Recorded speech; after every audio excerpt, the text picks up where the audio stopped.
Hello la gawazerie, c'est la Gogawaz pour une nouvelle vidéo, ou plutôt pour un nouveau podcast.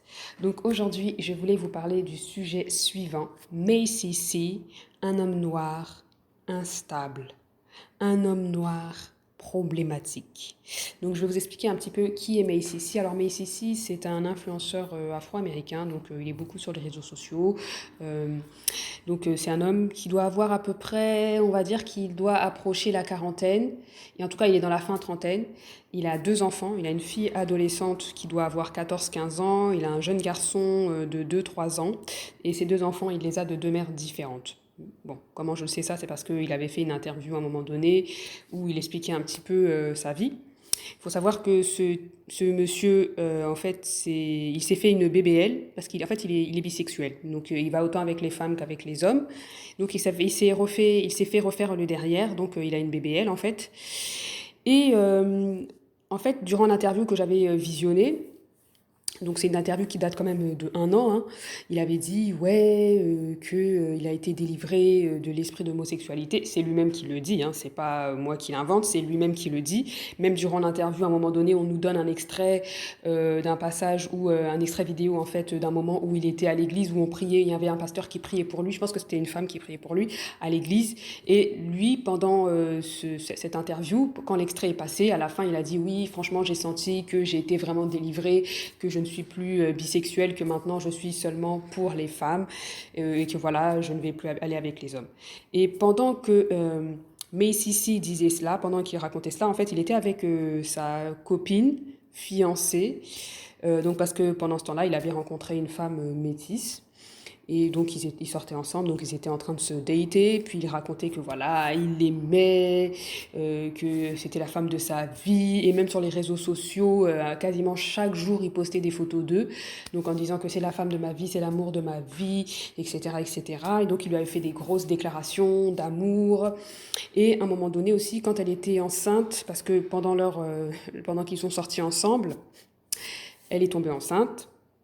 Et il lui a fait une grosse déclaration d'amour et il l'a même demandé en mariage. Je crois qu'elle devait être elle n'était pas très avancée dans sa grossesse, hein. Elle était vraiment au début, ça faisait même pas 3 mois. Donc il lui a fait donc une surprise en lui disant que voilà, bah, en même temps qu'il annonçait que sa conjointe était enceinte, donc il l'a aussi demandé en mariage. Donc il y a une vidéo dessus, de ça également. Et voilà, c'était une surprise, tout le monde était content, dans la vidéo tout le monde crie, tout le monde se réjouit, on lui offre des fleurs avec des ballons, il s'agenouille avec son petit, avec une alliance, etc. Donc c'était voilà, c'était un petit moment familial assez cute, comme on dit au Québec. Et donc les deux avaient fixé la date de leur mariage pour le 3 septembre 2022.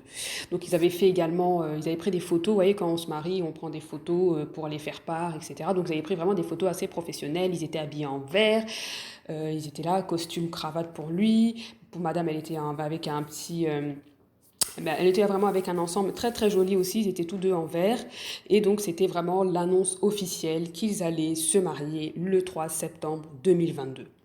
Ça, ils avaient fait cette annonce apparemment vers fin avril, début mai 2022 de cette année. Sauf que 2 mois plus tard, à peu près, là, 2 mois plus tard, retournement de situation, le mariage est annulé, Macy quitte sa fiancée. Bon, ce sont des choses qui peuvent arriver, hein. On n'est pas à l'abri de... Voilà, après, les fiançailles, ce n'est pas le mariage, on peut toujours se séparer. Donc, les gens sont assez étonnés parce que chaque jour, il alimentait ses réseaux sociaux de photos et de déclarations d'amour. Je t'aime, tu es la femme de ma vie, nanani, nanana. Et là, 2 mois plus tard, c'est fini, ils se sont séparés, rupture. Ils ne se marieront plus le 3 septembre, tout s'arrête là, tout se termine. Bon, au moins on aurait pu en rester là, quoi. On aurait pu se dire, bon, ça arrive, qu'est-ce que vous voulez, c'est des choses qui arrivent. Voilà, quoi. Certainement que, comme on essaie souvent dans les divorces, ils disent différents, irréconciliables, c'est-à-dire que voilà, leurs caractères sont trop incompatibles que finalement, voilà, ça ne peut pas marcher. Sauf que, mais si, comme je vous dis, c'est un homme noir instable. C'est un gars, il ne sait pas où il est, il ne sait pas se positionner. Sauf que quelques jours après, il m'annonce sur les réseaux sociaux donc que il annonce sur les réseaux sociaux donc qu'il sort avec un autre homme. Donc on voit maintenant il est passé de sa fiancée à un autre gars qui est un homme. Donc il sort avec un homme. Et en plus, le pire de ça, c'est pas parce que bon, voilà, il est retourné à sa vraie nature, on va dire. Et ça encore, on va dire à la limite, même si c'est choquant, parce que bon, t'étais quand même en processus de te marier et que là, brutalement, tu arrêtes tes fiançailles, on aurait pu dire qu'il y a quand même un moment, un temps où chaque conjoint, chaque ex-conjoint essaie de se reconstruire, essaie de se retrouver lui-même avant d'avancer. Ben non, lui, automatiquement, il se remet dans une autre relation. Et il faut savoir que la relation dans laquelle il se remet, apparemment, c'était un de ses ex. Donc, il se remet dans cette relation qu'il avait avec son ex. Donc, il se remet avec son ex, qui est un homme. Et en plus de ça, il annonce aussi qu'ils vont se marier. Donc, avec l'ex avec lequel il s'est remis, ils vont se marier. Ils planifient de se marier le 3 septembre 2022. Donc, c'est à la même date qu'il avait planifié de se marier avec son ex-fiancé. Vous voyez comment il est instable et problématique. Donc là, les réseaux sociaux se sont enflammés. Tout le monde a dit non, c'est pas possible. Alors, comment ça se fait? Alors déjà que tu nous as dit, c'est toi qui nous as dit, c'est pas nous qui sommes venus te chercher. Tu nous as dit que tu avais été délivré de l'esprit d'homosexualité. C'est toi-même qui t'es assis. Personne ne t'a pointé un pistolet sur le front pour te demander ouais, finalement avec ta bisexualité, c'est comment? Personne. C'est toi qui es venu t'asseoir en disant que je suis allé à l'église et qu'on m'a délivré, je suis délivré, Jésus m'a sauvé, je suis délivré, alléluia, amen. C'est toi qui nous a dit ça. Donc nous, on t'a cru, on s'est dit, ah, il a dit qu'il est délivré. Donc maintenant, il est hétérosexuel. C'est ce que tu nous as dit. En même temps que tu nous le disais, tu nous présentais aussi ta copine, qui est par la suite devenue ta fiancée. Donc nous on a dit, ah ben c'est bien. Au moins, bon, il a dit que, parce que dans l'interview, il disait qu'il veut ranger sa vie. Moi j'ai écouté l'interview et franchement, c'était quelque chose en fait. Dans l'interview, si vous voulez, c'est comme si en fait quand il parlait, c'est comme s'il essayait de se convaincre lui-même de que ce qu'il faisait, c'était ça, c'était bien. Enfin, c'était bien pour lui en fait. Je sais pas si vous comprenez. Parce que dans l'interview, il disait ouais, maintenant moi je suis un homme, j'ai 2 enfants, j'ai ma fille de 14 ans, enfin sa fille elle est adolescente, je sais plus si elle a 14 ans ou 15 ans. Tout ce que je sais c'est qu'elle est adolescente. Il disait que ma fille, elle me soutient dans tout ce que je fais, elle me soutient vraiment, elle est vraiment derrière moi. S'il y a des gens qui m'aiment pas, même si ma fille les connaît pas, elle va pas les aimer parce que ces personnes-là ne m'aiment pas. Il disait que non, ma fille, elle est vraiment derrière moi, c'est vraiment un soutien. Il disait que j'ai un petit garçon, il a à peu près 2 3 ans. Voilà, maintenant, il faut que je sois un homme pour lui, il faut que je sois quelqu'un qui va pourvoir pour lui, il faut que je sois un bon modèle pour lui, une figure paternelle dans lequel il va pouvoir se refléter, dans lequel il va pouvoir, qui va pouvoir l'influencer positivement. C'est ce qu'il disait dans l'interview. Et après, il disait en même temps, j'aime aussi ma copine qui est là, je l'aime, c'est une bonne femme, c'est quelqu'un de bien, et je veux vraiment être là pour elle, je veux la soutenir, etc. Donc, la dame qui l'interviewe, elle disait oui, oui, oui, elle l'écoutait, tu vois, nous on regardait, on écoutait, quoi. Bon, voilà, c'est ce qu'il nous a dit. Et là, retournement de situation, même pas comme si, bon, les fiançailles qui sont rompues, ça arrive, même pas comme s'il prenait quand même un moment, plusieurs mois pour se remettre. Non, non, non, lui, il a tout de suite enchaîné, hein, comme on appelle relation pansement, sauf que là, c'était avec un ex-conjoint qu'il avait eu. Donc il a tout de suite enchaîné, et on aurait encore pu dire, bon, ok, bon, il se connaissait avant, donc c'est pas si pire, parce que bon, il se connaissait avant, sauf que ils ont tout de suite enchaîné aussi avec le mariage, quoi, en disant, ouais, on va se marier le 3 septembre, et pire encore, à la date qu'il avait prévu de se marier avec son ex-fiancé. Vous voyez ce que je veux dire? Donc les réseaux sociaux aux États-Unis se sont enflammés, tout le monde a commencé à lui sauter dessus, enfin je veux dire, à le prendre à la gorge en disant mais qu'est-ce que tu fais, t'es qui toi, non mais n'importe quoi, tu veux juste te montrer, tu cherches juste le buzz, tu veux juste faire parler de toi, t'es un narcissique, tu veux juste attirer l'attention sur toi en fait. Et c'est ce qui revenait vraiment beaucoup, en fait ce type-là il n'en a rien à faire, il aimait pas la fille, il voulait juste attirer l'attention sur lui, il voulait juste faire parler de lui. Il voulait juste avoir du buzz en fait et peut-être même des followers. Donc moi comme je vous dis, hein, à chaque fois que ce genre de situation arrive, il faut quand même pouvoir en tirer des conclusions, il faut pouvoir en tirer des leçons, il faut pouvoir se dire, bon moi dans ma vie, j'aimerais pas que ça m'arrive, qu'est-ce que eux ont fait, quelles sont les erreurs qu'ils ont commis, que moi je pourrais éviter et que voilà, comme ça cette situation-là ne m'arrivera pas. Enfin quand on dit ne m'arrivera pas, voilà. On ne connaît pas l'avenir, on ne peut pas prévoir l'avenir, mais au moins si on pose les bonnes actions, on peut éviter de se mettre dans le pétrin. Voilà. Donc déjà, moi je vais parler déjà au niveau de la dame, son ex-fiancé, quelles sont les erreurs qu'elle a faites et qu'elle aurait pu éviter, qui aurait pu éviter de la mettre dans ce pétrin pas possible. Parce que imagine-toi, vous êtes parti comme ça devant, genre c'est pas la télé non plus, mais c'est voilà une chaîne YouTube, on vous a interviewé, vous étiez tous les deux, lui il disait ouais Jésus m'a délivré, Jésus m'a sauvé, alléluia, l'esprit d'homosexualité est parti, c'est lui-même qui l'a dit, c'est pas quelqu'un qui l'a forcé, hein, c'est lui-même qui est parti dire ça. Et un an après, c'est complètement le contraire. Le gars est retourné là où il était avant, à son ancienne nature. Et en plus de ça, il t'a laissé enceinte. Et puis, il se marie avec quelqu'un à la même date que toi, t'étais supposé l'épouser. Enfin bref, tu vois, c'est le cauchemar, c'est le film d'horreur. C'est un film d'horreur. Moi, je dis c'est un film d'horreur. Donc, quelles sont les erreurs que la dame, elle a posées? Donc déjà, moi, ce que je conseillerais, une personne qui te dit, parce que je ne sais pas si la dame elle est chrétienne en fait, je ne sais pas si elle est chrétienne, je ne le sais pas. Mais en tout cas, une personne qui te dit, toi dans ta tête, tu sais que tu es, disons, 100% hétérosexuel. Tu es 100% hétérosexuel et tu cherches quelqu'un pareil que toi. Et tu as en face de toi un homme qui est bisexuel et ou qui a été bisexuel et qui te dit que voilà, maintenant Jésus m'a sauvé, alléluia, amen, je suis délivré, etc. Moi, personnellement, je te conseillerais d'attendre, de patienter quand même plusieurs mois avant de t'engager avec cette personne.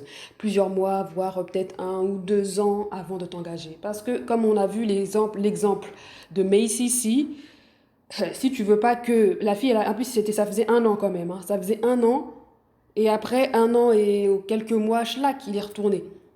Donc, moi, je te conseillerais quand même de patienter un petit peu plus, de voir plus ses actions, d'observer, enfin voilà, de ne pas tout de suite te précipiter et de t'engager avec la personne. Alors encore une fois, là, elle avait quand même pris le temps. 1 an, je trouve que c'était, ouais, mais moi, je trouve que c'était pas non plus très suffisant.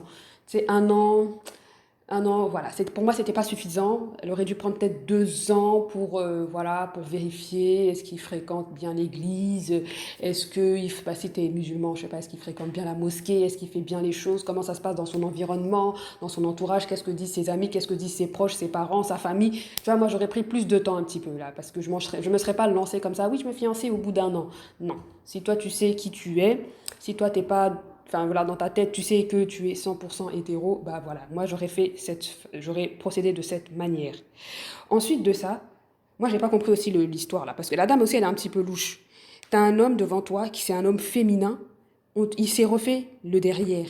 Donc le gars a fait une BBL. Donc quand il est venu vers toi, sa BBL était déjà là. Donc toi, à quel moment tu peux être attiré par un homme féminin en fait? À quel moment en fait tu peux sortir avec un homme qui a fait une BBL? Je comprends pas. Je comprends pas. Toi tu cherches les problèmes. Le gars il a fait une BBL. Il a même pas retiré pour dire que non finalement j'ai retiré. Il a même pas retiré et toi tu es avec. Enfin je sais pas, je comprends pas. Tu sors avec lui. Il y a quelque chose qui matche pas, à moins que ce soit tes critères, à moins que ce soit tes critères, que tu veuilles un homme qui ne soit pas masculin, que tu veuilles un homme qui soit un féminin. Bon, ça c'est ton critère, mais voilà quoi. Tu sais, il y a des petites choses des fois qui doivent alerter. Il y a des petites choses qui doivent alerter. Franchement, ça c'est même trop flagrant quoi. Un homme qui fait une bébelle, on a déjà vu ça où? Enfin bref. Enfin, quand je dis on a déjà vu ça où, c'est-à-dire un homme masculin, voilà. Si tu cherches un homme masculin, effectivement. Si tu cherches un homme féminin, ça c'est autre chose. Ensuite de ça, c'est quand même un homme il a fait quand même plusieurs enfants sans être marié. Il a 2 enfants hors mariage et il a 2 enfants de 2 mères différentes. Tu vois, c'est plein de trucs que souvent, des fois, je me dis, est-ce que les femmes afro-américaines ou afro-descendantes, parce qu'elle, c'est une métisse, est-ce que des fois, quand elles sortent avec quelqu'un, est-ce qu'elles réfléchissent? Est-ce qu'elles ont des critères? Est-ce qu'elles se posent des questions? Le gars, il a 2 enfants de 2 mères différentes. Est-ce que tu t'es posé la question de savoir comment il traite ses enfants? Est-ce qu'il prend soin d'eux? Est-ce qu'il est là pour eux? Est-ce que c'est une bonne figure paternelle? Je sais pas, moi, je sais pas, enfin, tu t'es posé la question avant de sortir avec le gars, quoi. Parce que souvent, les gars, ils nous disent, hein, sur les réseaux sociaux, ils disent, ouais, les mères célibataires, les baby-mamans, on n'en veut pas. Toi, quand t'as un monsieur qui est baby daddy, il a jamais été marié. Alors, c'est pas un veuf. Qu'on se comprenne, hein. C'est qu'on se comprenne bien. Ce n'est pas un veuf, c'est pas un monsieur qui a été marié, qui a eu ses enfants avec sa femme et sa femme est décédée. C'est pas un veuf. C'est un monsieur qui n'a jamais été marié, qui a 2 enfants de 2 mères différentes. Ça veut dire que déjà, là, le vagabondage sexuel, il est présent, hein. Il est présent. Donc toi, en tant que femme, tu vois tout ça et tu t'engages quand même. parce qu'il a dit Jésus m'a délivré. Je sais pas, moi je comprends pas. Il y a un truc que j'ai pas compris. Souvent, les femmes aussi afro, là, on se fait trop avoir. Quelqu'un a dit Jésus m'a délivré, alléluia, amen. Il est parti à l'église, il a un petit peu pleuré, il a chanté, ça y est. Ça y est, on lui donne le bon Dieu sans confession. C'est quoi ça? Comme on dit, regardez leurs œuvres, pas ce qu'ils disent, mais ce qu'ils font. Le gars, il a jamais été marié, deux mères de deux enfants de deux mères différentes. Pose-toi des questions. Est-ce qu'il prend soin de ses enfants? Est-ce qu'il paye les pensions alimentaires? Est-ce qu'il est présent dans la vie de ses enfants? Est-ce qu'il s'occupe de ses enfants? Est-ce qu'il a quand même une bonne relation avec les deux baby mamas, avec les deux mères avec qui il a fait les enfants? Posez-vous ces questions, en fait. Le gars, il a fait une BBL. Il est là, il a une BBL. Il s'est fait refaire les fesses, quoi. Non, mais franchement, il a même pas retiré. Il te dit que Jésus l'a délivré. Il a pas retiré sa BBL. Ah ouais? Et toi, tu crois, tu vas avec. Le pire en plus qu'elle a fait, c'est qu'elle est tombée enceinte. Ça, j'ai pas compris. Ça, quand j'ai entendu ça, j'ai dit non, non, c'est pas possible. Donc déjà, t'es même pas encore marié. Alors oui, effectivement, il planifiait de se marier, mais quand même, attends d'être marié avant de faire un enfant. T'es même pas encore marié tout de suite. Boum, tu ponds. Allez, oups. Bon, elle était enceinte, elle a pas encore accouché, mais quand même. Et regardez ce qui lui est arrivé. Qu'est-ce que tu vas expliquer à ton enfant qui va naître? En fait, voilà l'histoire de ta maman, l'histoire de tes parents. C'est que ton papa, il m'a rencontré, il a dit Jésus l'a délivré, il est allé à l'église, on a prié pour lui, il était sauvé. Finalement, je suis sortie avec, il m'a fiancée, je suis tombée enceinte, on devait se marier à telle date. Finalement, ça s'est pas fait. Et en plus de ça, il s'est marié avec son ex-gars. Ils se sont mariés à la même date où nous, on était supposés se marier. Quelle histoire rocambolesque, quel cauchemar, quel film d'horreur. Quel film d'horreur tu vas raconter à ton enfant. Sérieusement. Tu sais, ça te serait arrivé. Il te serait arrivé cette histoire. Tu n'aurais pas fait d'enfant, ni vu ni connu. Ciao, bye, see you next time. Tu te refais une santé ailleurs, tu te refais, comme on dit, tu te refais une virginité ailleurs, personne ne te connaît, tu changes de nom aux États-Unis, c'est possible. Enfin bref, tu t'en vas dans un autre état, tu déménages, tu changes de nom sur les réseaux sociaux, on n'en parle plus, c'est terminé. C'est une histoire à l'ancienne. Mais là, en plus, t'as un enfant, quoi. Waouh, waouh, waouh. Donc ça, c'est les erreurs que la dame, elle a faites. Les erreurs que Meïssi a fait. Est-ce que même ce sont des erreurs? Parce que tellement il est bizarre, le gars. Tellement, en fait, quand je dis il est bizarre, c'est tellement il est instable. Tellement il est problématique, le gars. Tu te poses la question, est-ce que ce sont des erreurs ou ce sont sa nature? C'est sa nature, en fait. Ça me fait trop rire. Ça me fait rire. En même temps, c'est triste, mais en même temps, c'est dramatique. Bon, déjà, la première erreur, c'est que déjà, lui, il ne sait pas se positionner. Tu vois, il est instable. À son âge, il est là, je sais pas, il approche la quarantaine. Lui-même, il a dit il y a un an de ça dans son interview. Il approche la quarantaine. Le gars, il est encore instable. Il ne sait pas qu'est-ce qu'il est. Il ne sait pas son orientation sexuelle. Il ne sait pas s'il est hétéro. Il ne sait pas s'il est homo. Il ne sait pas s'il est bi. Il ne sait pas. Il ne sait pas. Le gars, il est là, il jongle entre tout. Il est là. Jésus l'a délivré à un moment donné. Alléluia, amen. Il est sauvé. Il va à l'église, il chante, il prie un peu. Il a quelques larmes qui coulent. C'est bon. Et après ça, il revient. Il va faire ça toute sa vie? Je sais pas. Mais en tout cas, après, je me dis, est-ce que c'est pas non plus aussi une stratégie pour créer le buzz? Parce qu'il y a des gens qui sont comme ça. Hein. Il y a des gens, ils te disent ça, mais c'est parce qu'en fait, ils sont en train de s'attirer la sympathie des autres et tout. Les gens vont venir les liker, vont venir s'abonner à eux, vont commencer à oui, alléluia, voici quelqu'un que Jésus a sauvé. Et puis après, au final, il te remonte son vrai visage, sa vraie nature. Et toi, tu cries. Le film d'horreur, alors que lui, il savait ce qu'il faisait déjà depuis le début. Vous voyez? Donc voilà. Après, je me dis, est-ce que c'est pas une stratégie qu'il a ou si c'est sa vraie nature? Je sais pas. Voilà. Après, voilà. Voici ce que ça a entraîné. Donc, il a joué avec le cœur d'une femme.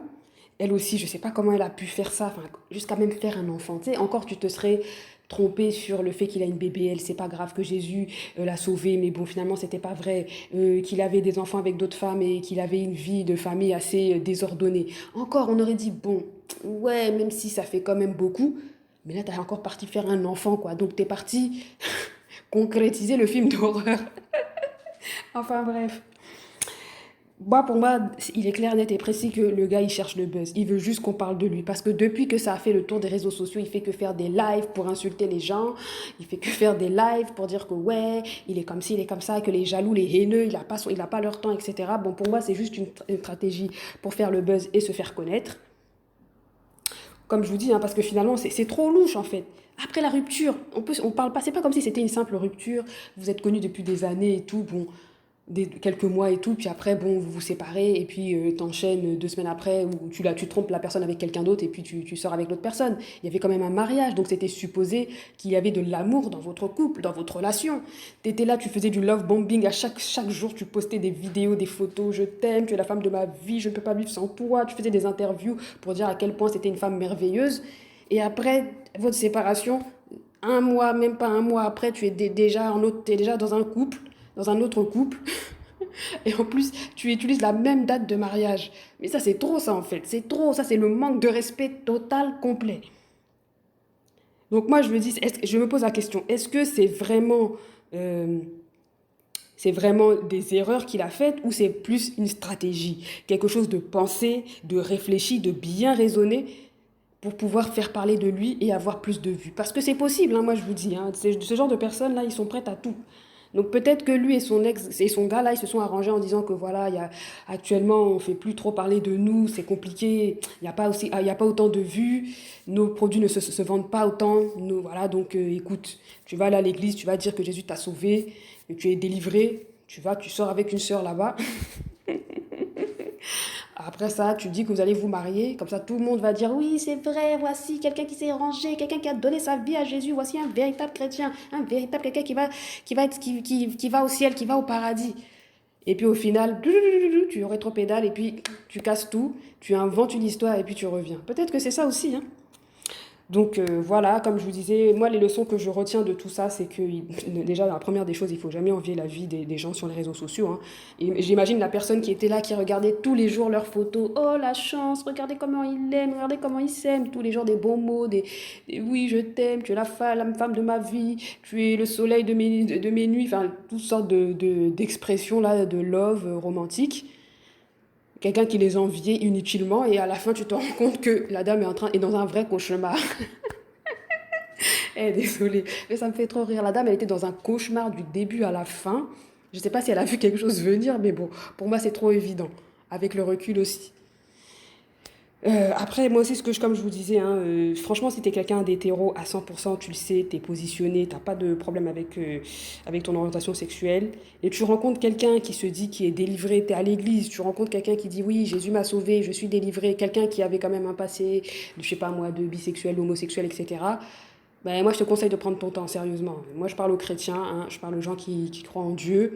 Je te conseille de prendre ton temps. 1 an, c'est trop court. Parce que la dame, là, elle a pris 1 an, mais visiblement, ça n'a pas suffi. Donc, franchement, prends ton temps. Saute pas le pied joint. Ne crois pas tout de suite ce que la personne te dit. Parce que ça peut être une boutade, ça peut être aussi vrai, ça peut être passager, ça peut être temporaire, comme ça peut être permanent.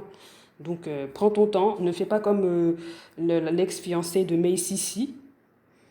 Parce que franchement, des fois, il y a des femmes, elles sont anéanties hein, quand elles apprennent que leur mari les a quittées pour. Au lieu qu'il les quitte pour un homme, enfin, qu'il les quitte pour une femme, il les quitte pour un homme, elles sont anéanties. Moi, je vous dis, j'ai entendu des histoires comme ça au Canada parce que c'est assez fréquent, j'ai l'impression. Encore, peut-être pas en France, mais au Canada, ce genre d'histoire, on les entend, hein. Ouais, c'est un monsieur, il a une vie de famille. C'est un peu comme l'histoire de Caitlyn Jenner, là. Mais peut-être un peu moins médiatisée et un petit peu moins forte comme elle. Mais moi, j'en ai entendu des histoires, hein. T'as un professeur qui est là, qui dit, ouais, le prof, il doit avoir quoi là, toi quoi, 45-50. Il dit, ouais, j'ai une vie de famille, je me suis mariée avec ma femme, on a des enfants. Et puis finalement, en fait, je repoussais mon homosexualité depuis plusieurs années. Et après 20 ans de mariage, 25 ans de mariage, 10-15 ans de mariage, il se rend compte que non, finalement, il est pour les hommes. Et il quitte sa femme et il se met avec un homme. Et quand la femme, elle apprend ça, la dame, elle est en hôpital psychiatrique. Elle est en hôpital parce qu'elle se dit, j'aurais préféré que mon mari me trompe avec une femme. Tu sais, au moins, on peut se comparer, on peut se dire, ouais, qu'est-ce qu'elle a celle-là? Oui, parce que c'est une jeune, c'est la jeune secrétaire. Ouais, nanana, c'est parce que moi je suis plus âgée, c'est pour ça, nanana. Des fois, il y a des femmes qui auraient préféré même que leur mari les trompe avec une autre femme plutôt qu'avec un homme. Et quand elles apprennent que le mari la trompe avec un homme, elle est en hôpital psychiatrique et ça lui prend plusieurs années pour revenir ou plusieurs mois. Ah ouais, après il y en a aussi qui le prennent bien, mais j'ai pas entendu des histoires. Ah non, non, moi j'ai connu une amie, mais quand elle a appris ça, franchement, je te dis, elle était anéantie et elle avait même, on appelle ça psychosomatisé, même des maladies, quoi. Tellement elle était choquée que depuis, elle est encore sous traitement. elle est encore sous traitement parce que son gars, ils se sont mariés, son gars, c'est son mari, ils se sont mariés, la vie pendant plusieurs années, les enfants, Et en fait, le monsieur, au fond, il était homo, mais il n'a jamais pu le dire. Et à un moment donné, il se cachait, il faisait des trucs. Et je sais pas, elle a eu un peu un pressentiment en disant il y a quelque chose qui va pas. Et c'est elle-même qui nous a raconté, hein. Elle-même, elle nous a raconté qu'il y avait des détails et tout, des choses, des indices dans la maison, des petits trucs qu'il faisait. À un moment, ça l'a mis à la puce à l'oreille. Au début, elle était complètement dans le déni. Elle dit, parce que des fois, elle était dans le déni. Elle était dans le déni. Dans plusieurs années, elle était dans le déni. Elle a dit non, non, c'est pas possible, c'est pas possible. Et à la fin, elle l'a attrapé un jour et ça l'a paralysée. Oh, vous blaguez avec la vie des gens, là. Vous blaguez. Moi, au Canada, là, ce genre d'histoire-là, ça, c'est trop. C'est trop. Elle a été paralysée, genre tétanisée comme what? Elle est tombée malade. Elle était malade pendant plusieurs mois. Et elle a encore des séquelles. Hein. Elle a encore des séquelles. Elle prend encore des médicaments à cause de ça. Elle n'est pas encore guérie totalement, la madame. Elle prend encore des médicaments à cause de ça. Et c'est une amie à moi. C'est une maman de 40 ans. Et ça fait trop pitié. Ça fait trop de la peine, en fait. Elle est trop sympa en plus. C'est terrible. Enfin, bref. Donc, moi, je vous dis, hein, franchement, prenez votre temps. Quelqu'un qui te dit ça, prends ton temps, prends 2, 3 ans, observe, fréquente ses parents, sa famille, demande, pose des questions, observe comment il agit, ne te précipite pas. Ne te précipite pas. Puis aussi, il y a une autre chose aussi, c'est franchement, personnellement, moi, je ne voudrais pas sortir avec un homme qui soit féminin, quoi. Franchement, il met une BBL, franchement, ça, c'est trop. Il se fait refaire les fesses, il est là, il passe 10 ans dans la salle de bain, il met des crèmes. Alors, je ne dis pas qu'il ne faut pas mettre de crème quand tu es un homme, hein, mais je veux dire, tu vois, il se fait des faciales et tout, des manicures et tout. Pas avec moi, pas avec moi. Moi, je veux pas d'un mari comme ça. Moi, je veux d'un mari qui va à la chasse, il me fait la chasse, il me ramène un orignal. Je veux d'un mari qui va à la pêche et tout, hein, qui revient tout crotté, qui se lave, qui, voilà, après, il sent bon, il met des vêtements propres. Même s'il a une barbe de 3 jours, c'est pas grave, mais je veux pas d'un mari qui commence à faire la concurrence avec moi. On est dans la salle de bain, là. C'est moi qui dois mettre du temps dans la salle de bain. C'est moi qui dois mettre 3 heures, 10 ans s'il faut. Lui, il met 2 minutes. Il se lave, il se rince, il s'habille, c'est tout. Il se rase, c'est terminé. Il se peigne les cheveux, c'est qu'il est habillé, il est propre. Je veux pas d'un mari qui soit là en train de passer 10 ans dans la salle de bain, c'est la concurrence. Là, ouais, sors, je dois m'apprêter. Non, non, non, c'est quoi ça? En tout cas, chacun fait ce qu'il veut de sa vie, là, mais ça aussi, ça aurait dû lui mettre la puce à l'oreille. Et faire aussi attention aux gens qui, vous venez à peine de les rencontrer et tout de suite déjà ils commencent à te bombarder, je t'aime, je peux pas vivre sans toi, ils postent tous les jours, ça fait à peine 2 jours que vous vous êtes rencontrés. C'est quoi cette affaire? C'est quoi cette affaire? Non mais je peux comprendre qu'il y a le coup de foudre, mais à un moment donné aussi, faut être raisonnable en fait. Donc voilà, c'est un petit peu ça l'histoire de Macy C. Cet homme noir vraiment instable, hein, cet homme noir problématique, mais moi dans ma tête, hein, pour moi, c'est une stratégie. Ce type-là, c'est un stratège. C'est un stratège. Il ment, il ment, il ment. Pour moi, c'est juste pour le buzz. C'est juste pour avoir des vues, pour faire parler de lui. Pour moi, c'est juste une stratégie. Peut-être que je me trompe. En tout cas, l'avenir me donnera raison ou tort ou pas. Et voilà quoi. Donc commentez, partagez, likez. Dites-moi ce que vous pensez de cette situation, de cette affaire. Surtout abonnez-vous et on se retrouve pour un prochain podcast. Bye.